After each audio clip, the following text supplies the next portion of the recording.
Hi guys, it's Dr. Beard again from shrinkandawire.com. Thanks for joining me again on my commute in my car. Today it is coming to you from inside the man van, the dad mobile. I dropped the kids off at a service project, and so this is the vehicle I get to take to work. It's a fine Saturday morning, and today I'd like to talk to you about communication in relationships, specifically very close relationships like marriage. If you have a similarly close and continuous relationship with someone, I'm certain some of these skills would be applicable and useful.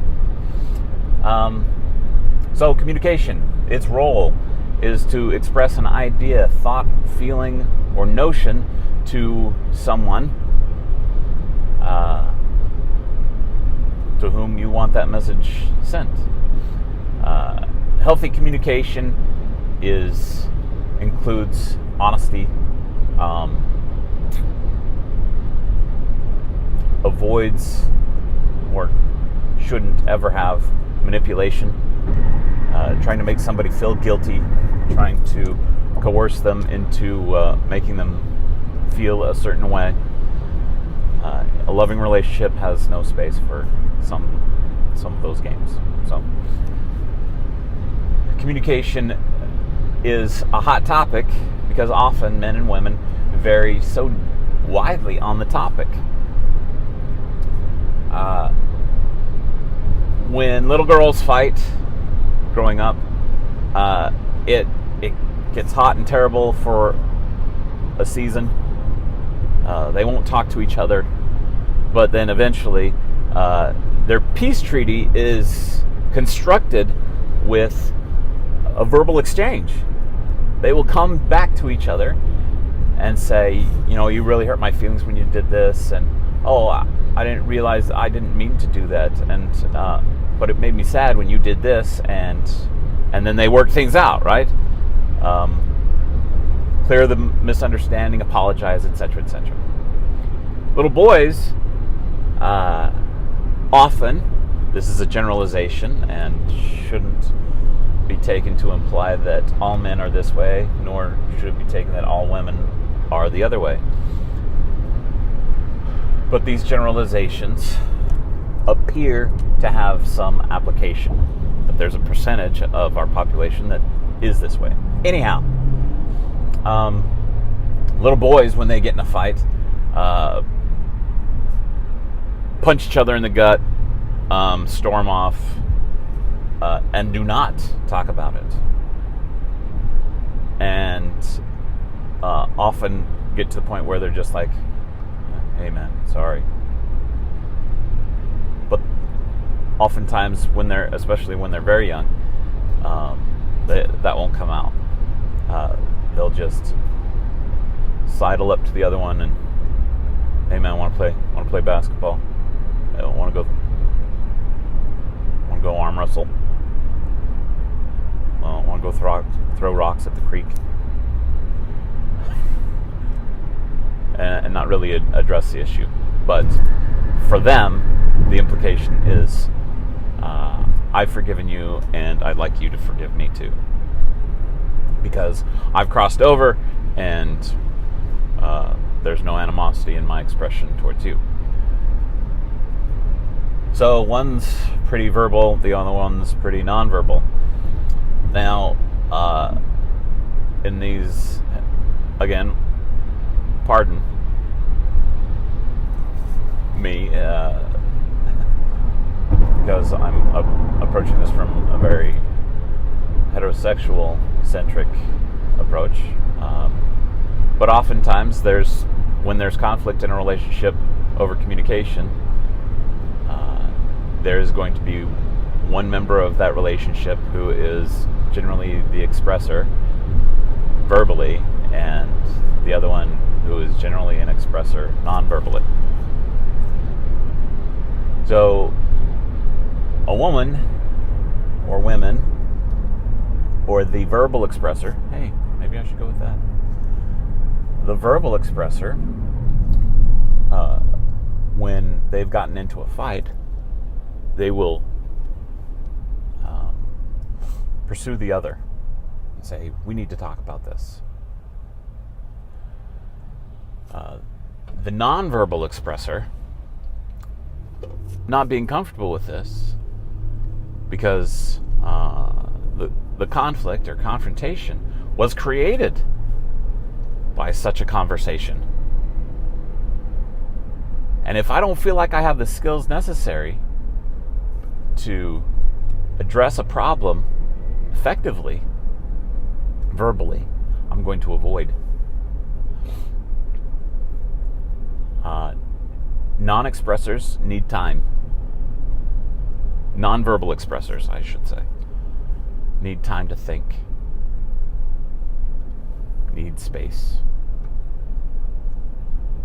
And may be coaxed to the table by expressions of gentleness and kindness. So generally, the expressor will pursue the non-verbal expressor, and the nonverbal expressor feels threatened, like, oh, this person's trying to pick a fight with me. And the verbal expressor is like, he's holding on to this, or she's holding on to this. This person won't let go. They don't want to fix this problem. It's just a different way of addressing the problem. And that needs to be respected, I think, on both parts. If you're in a relationship with somebody who is an expressor, and you're a non-expressor, or you're the expressor and they're the non-expressor, you need to come to an agreement. I call it fighting fair. Everybody knows what fighting fair means. You don't kick somebody in the crotch. You don't bite chunks of flesh off of their face. You know, standard stuff. But fighting fair in this case is you have a prearranged status. Okay? If we are going to have a conflict, if ever there's a problem, these are our rules. Okay? And we've got to stick by them. For example, the expressor side of the house would say, okay, when we get in a fight, I'm going to give you space. But for my needs also to be met, when you're ready, you need to come to me and give me the opportunity to express. Give us the opportunity to talk about the issues that are relevant to the problem. Other issues that persist in relationships include personalizing the problem. You always do ... Starting the sentence with you and always, or any implication of those two, you're so blah blah blah, you're so unkind, is generalizing and personalizing the problem. And that's generally not helpful. That the attack on the person is called ad hominem, against the person. If you want to genuinely fix your relationship, you have got to be willing to address the problem as non-personalized, instead of you always ignore me. Depersonalize that. Take out you, take out always. My concern is that when we get in a fight, we don't talk about it. So I've depersonalized it. It's no longer about you. And when we fight, is not identifying always, and should give the benefit of the doubt to the person. When I go into couples therapy, I often challenge couples Do you want to remain in this relationship? That's a great starting point. Maybe I should have started there with this video. But anyway, do you guys want to be in this relationship? Do you want to be right? Or do you want to be happy in your relationship? Because an insistence on being right is an arrogance that is dangerous for a relationship. I like to talk about aggressions in a relationship, these conflicts, as coins, right? A coin cannot exist unless there are two sides of it, right? You cannot cut off a side thin enough and still not have two sides. For the conflict to remain, there has to be two sides. Their side and your side. Some of that, yes, is their fault, but also some of it is your fault. And being willing to come to the table and accept that is powerful. That's an expression that you are willing to change you for them.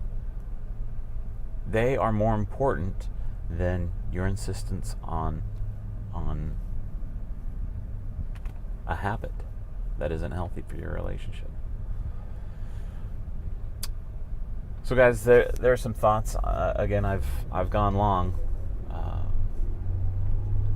Maybe in the next video I'll address some strategies, some habits.